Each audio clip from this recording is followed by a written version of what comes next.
Hey guys, 21 Maxwell here and welcome to another edition of TEW 2003, the evolution will be televised. We're 2 weeks away, or a week and a bit, however you want to put it, away from No Way Out. And we're slowly but surely putting towards a decent card for the show and then firmly on a road to a 5-week build to WrestleMania. So, we're booking it in Richmond, Virginia. We're in the Richmond Coliseum, 13,553 in attendance. And we start the show. John Cena's decided to come out and run his mouth with his security guard in tow, the big boss man. And he's just saying, he's here to make an impact, you know what I mean? He's here to make this his yard. The segment ends up with various people coming out. We get Taker coming out, and the Taker has a strong alliance with Lesnar as his protege, so we're just putting him as kind of buddy pally. And The Rock comes out and basically just says, he's jabronis, taking up The Rock's night time. I mean, this is The Rock's show, just proper healing it up. And it sets up our main event for tonight, which is going to be Brock Lesnar and Undertaker against John Cena and the Big Boss Man. The Rock will also be in action. He's going to be facing Canyon. So we start the show off a very good promo between these 5 guys. A92, Lesnar was terrible, didn't do well without following a script, considering it was his idea. Cena improvised well, Big Boss Man worked it well, as did The Rock, so that's good to see. Got the show off to a strong start, got the crowd hotter. It says that the announcing job from Michael Cole and Taz was not very good, but I personally don't know, but will the likes of Michael Cole and Taz get better over time? If you guys have experienced a very long save, let me know.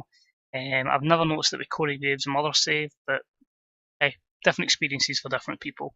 Regardless, Brock looked good, Boss Man looked lost, Rumble storyline advances, gaining a bit of heat. That is a A92. Leads us to our opening contest and a decent matchup with the team of Billy Kidman and Rey Mysterio defeat Shannon Moore and Matt Hardy, Attitude version 1, in 10 minutes and 13 when Rey Mysterio defeated Shannon Moore by pinfall with a 619, followed by a West Coast pop after a distraction from Hulk Hogan. Shannon Moore was the weak link, struggling to keep up with everyone else's performances, but pretty good matchup, a B-72. It got the crowd hotter. A 76 from Mysterio, a 71 from Matt. Kidman with a 55, Shannon with a 44. So it's probably the 2 former WCW guys, that we should hopefully be building up to get to a good level. But pretty good. Shannon improves flying skills. We carry on to having Shannon Moore and Matt Hardy beat down Hulk Hogan. Just thought, they've been pretty much bullied in this feud, but let's give them a little chance. And it's hopefully going to set something up for No Way Out. But the 2 of them beat the crap out of Hogan, getting a bit of revenge. So C65, Hogan was fantastic, Shannon Moore was underwhelming, but Attitude lives on. And it leaves us to our storytelling match of the evening in a terrible matchup. It was a team of Nunzio, Jamie Noble, and Don Marie defeating Crash Holly, Funaki, and Tori Wilson in 450 when Jamie Noble defeated Funaki with pay dirt. E44 doesn't help with the best worker in the match is off his game in the case of Jamie Noble. But you can see there, nobody with really great performances. It did cool the crowd a little bit. Don Marie does improve Rumble skills, but you could be here for a while with your negatives to holding back because it was a storytelling match. Poor psychology, poor basics of both the ladies. Just a very, very poor match.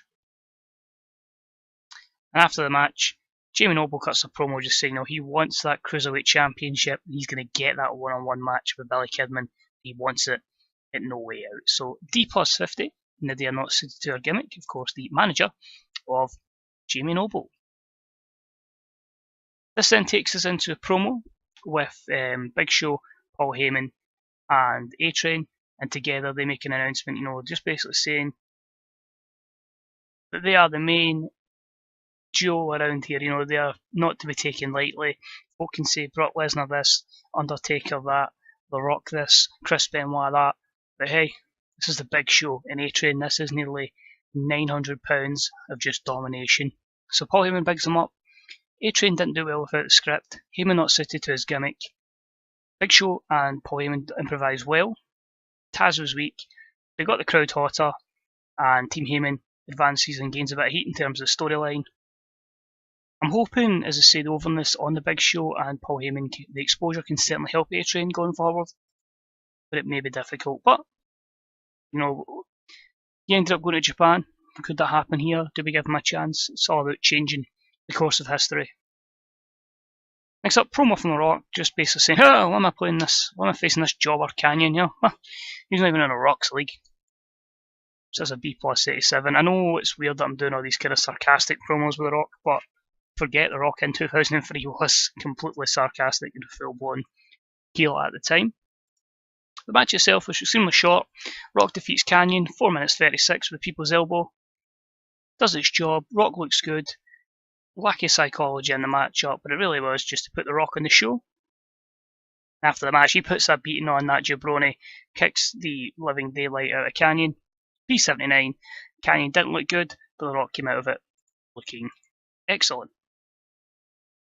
Next up, Kurt Angle on guest commentary for one of our feature bouts of this evening. He will be keeping a keen eye on Chris Benoit versus Team Angle in a handicap match. That's a B-76. With the match itself being decent, and it saw Chris Benoit defeat Team Angle in 9:42 when Chris Benoit defeated Shelton Benjamin by pinfall. Of course, Benoit will carry the match and Haas will be the weak link, but it's all about building, as I say, Team Angle up. The rating's pretty good, all things considered. Kurt Angle, good work at ringside. And yeah, just a few negatives there. Low morale for Benoit and the poor colour commentary. I think I'm right in saying Cole and Taz have maybe only been together a year or so that'll take a bit of time to build up a connection there. And after the match, Benoit wins, but we decide that Kurt Angle, Charlie Haas and Shelton Benjamin will beat Benoit down. So B-76, a lot of the heels getting their comeuppance on the babyfaces tonight. Shelton and Charlie underperformed, while Kurt Angle came across very well. Next up is our co-main event. First off, a promo. Edge and Rikishi hyping up their chances for the WWE Tag Team Championships. That gets a B-73. The match itself had good wrestling and a decent reaction from the crowd, and Los Guerreros, Eddie and Chavo Guerrero defeat Edge and Rikishi in 14:19 when Eddie Guerrero defeated Rikishi by pinfall with a frog splash. Los Guerreros make the second defense of the WWE Tag Team titles. So B-78, that's good. You can see here the clear standout performers were Edge and Eddie, Chavo and Rikishi limping behind in terms of performance. Rikishi does improve Rumble and performance skills. Overall, it's a good upper mid-card match with negatives, Rikishi's stamina, plus the commentary team. And after the matchup, we've just got Los Guerreros celebrating. So obviously they're milking in the fact they're still tag team champions. B-74. Then a promo before the main event. John Cena says, you know, his time is now effectively, if we're going proper retro. But yeah, it's just basically him bigging up, just saying he belongs in the WWE, competing against the likes of The Undertaker and Brock Lesnar. So that's a B+84. And the main event matchup was about that had great wrestling, good heat. Brock Lesnar and Undertaker defeat the Big Boss Man and John Cena in 13:55, and Brock Lesnar defeated the Boss Man with an F5. So Cena remains unbeaten. Boss Man was a weak link. B-79 because of the lack of selling.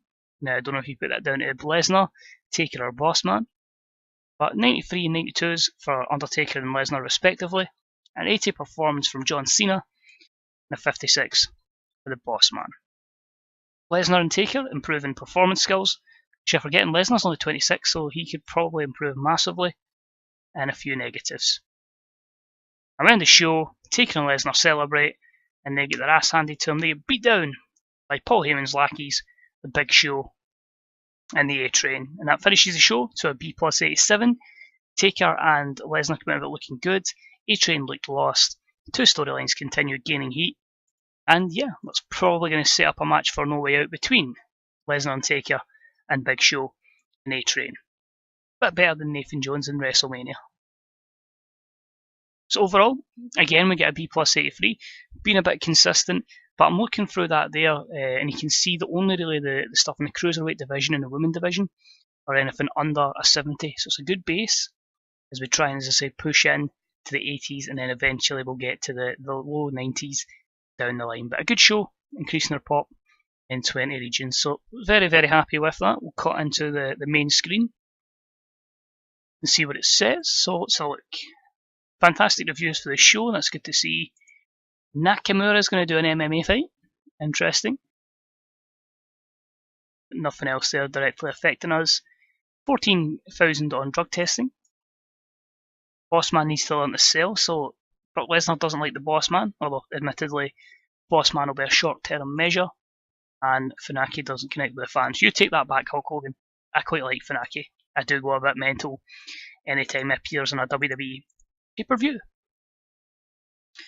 But overall, I'm quite happy with that. As I say, we continue to gain pop. We're on our road to No Way Out, and it's another successful show with a good rating. As I say, if we just quickly look at our usual stats, our best show's an 88, so we're closing in on that. I'm really intrigued to see what we can get at No Way Out, but yeah, things are looking promising. Triple H is top dog.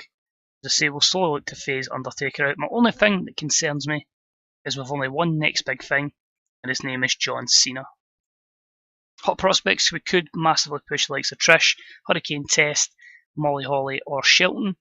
The concern there as well, nowhere in sight, is a 22-year-old Randy Orton.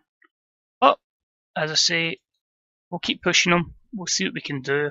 Popularity for Randy is going up by 1 or 2, so slowly but surely, as I say, he'll have a big time in the mid-card, then upper mid-card, and then of course he'll get to the main event. It might take us 2 years in game, but he'll certainly get there. So that's going to be it for this episode, guys. Cheers for watching. If you enjoyed it, please leave a like. Any comments are deeply appreciated, whether it be on this Save Your Own Saves. Let us know how you're getting on, whether you're booking present day, past generation, C-verse. Let me know how you're getting on.